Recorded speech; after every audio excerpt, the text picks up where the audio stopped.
आझाद मैदानामध्ये नेमकी काय परिस्थिती आहे तीही आपण पाहूया।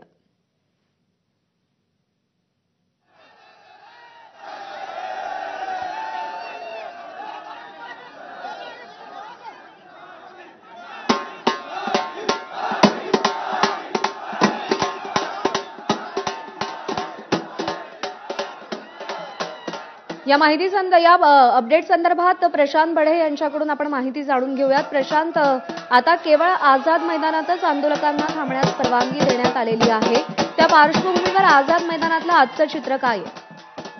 आज सकाळी पहाटेपासून बघितलं तर आझाद मैदानामध्ये हळूहळू आंदोलन जमायला सुरुवात झाली आहे। आझाद मैदानामध्ये मोठ्या प्रमाणात आंदोलन जे आहेत ते आलेले आहेत आणि जर आपण बघितलं या ठिकाणी जरांगे पाटील यांचे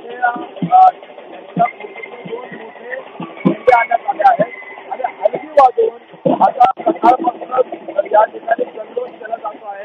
घोषणा ज्या आहेत जरांगे पाटील समर्थनार्थ दिल्या जात आहेत आणि एकूणच या हलगीच्या स्थानावर आंदोलक जे आहेत ते आपल्याला नाचताना पाहायला मिळतात आणि जरांगे पाटील यांच्या नावाच्या घोषणा या ठिकाणी आझाद मैदानात दिल्या जात आहेत आणि अगदी सकाळी मोठ्या प्रमाणात आंदोलक आहेत या आझाद मैदानात दाखल झालेले आहेत, कारण आजूबाजूच्या परिसरामध्ये आता आंदोलकांना थांबता येणार नाहीये आणि आझाद मैदानामध्ये जो नवा मंडप बनवण्यात आलेला आहे तिथे आता हे आंदोलक जे आहेत ते जमलेले आहेत। ठीक आहे, त्यामुळे आज दिवसभर आझाद मैदानात काय घडतंय याकडे आपलं लक्ष असेल। प्रशांत, धन्यवाद दिलेल्या माहितीसाठी।